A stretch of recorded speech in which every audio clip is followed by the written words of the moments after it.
റസൂലുള്ളാഹി സ്വല്ലല്ലാഹു അലൈഹി വസല്ലം പറഞ്ഞത് എത്രമാത്രം കൃത്യമാണ് എന്നറിയുമോ? അജബൻ ലി അംരിൽ മുഅ്മിൻ ഇന്ന അംറഹു കുല്ലഹു ലഹു ഖൈർ. വിശ്വാസിയുടെ കാര്യം അത്യത്ഭുതകരമാണ്. അവൻ്റെ എല്ലാ കാര്യങ്ങളും അവന് നന്മയാണ്. അവന് സന്തോഷമാണെങ്കിലും സങ്കടമാണെങ്കിലും രോഗമാണെങ്കിലും ആരോഗ്യമാണെങ്കിലും കച്ചവടത്തിൽ ലാഭമാണെങ്കിലും നഷ്ടമാണ് എങ്കിലും എല്ലാം അവർക്ക് ഖൈറാണ്. എന്താണ് കാരണം?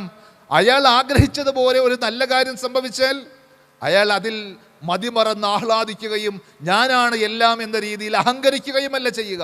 എൻ്റെ റബ്ബ് എനിക്ക് നൽകിയ ഒരു പരീക്ഷണത്തിൻ്റെ ഭാഗമായി എനിക്ക് നൽകിയ ഔദാര്യമാണ്. വിനയാന്വിതനായി നന്ദിയുള്ളവനായി അവൻ മാറും. അത് അയാൾക്ക് ഖൈറാണ്. ഇനി അയാൾ വിചാരിച്ചതുപോലെയല്ല, ആരോഗ്യത്തിന് പകരം രോഗമായി, ലാഭത്തിന് പകരം നഷ്ടമായി, പലതരത്തിലുള്ള പ്രയാസങ്ങളും ബുദ്ധിമുട്ടുകളും ഉണ്ടായാലോ? റബ്ബ് എന്നെ പരീക്ഷിക്കുകയാണ്. അള്ളാഹു എനിക്ക് സ്വർഗത്തിൽ ഉന്നതമായ പദവി നൽകും. എൻ്റെ ജീവിതത്തിൽ സംഭവിച്ചു പോയ പാപങ്ങളെയും തെറ്റുകുറ്റങ്ങളെയും അള്ളാഹു അതിനിമിത്തം പുറത്തു തരും എന്ന് മനസ്സിലാക്കി ആ പ്രതിസന്ധികളിൽ പിടിച്ചു നിൽക്കുവാനുള്ള കരുത്ത് മതത്തിൻ്റെ അടിത്തറയിൽ നിൽക്കുന്ന ആളുകൾക്ക് മാത്രമേ സാധിക്കുകയുള്ളൂ. പടച്ചവനിൽ വിശ്വസിക്കുന്ന, പരലോകത്തിൽ വിശ്വാസമുള്ള ആളുകൾക്ക് മാത്രമേ അത്തരം പ്രതിസന്ധികളെ അതിജയിക്കുവാൻ സാധിക്കുകയുള്ളൂ.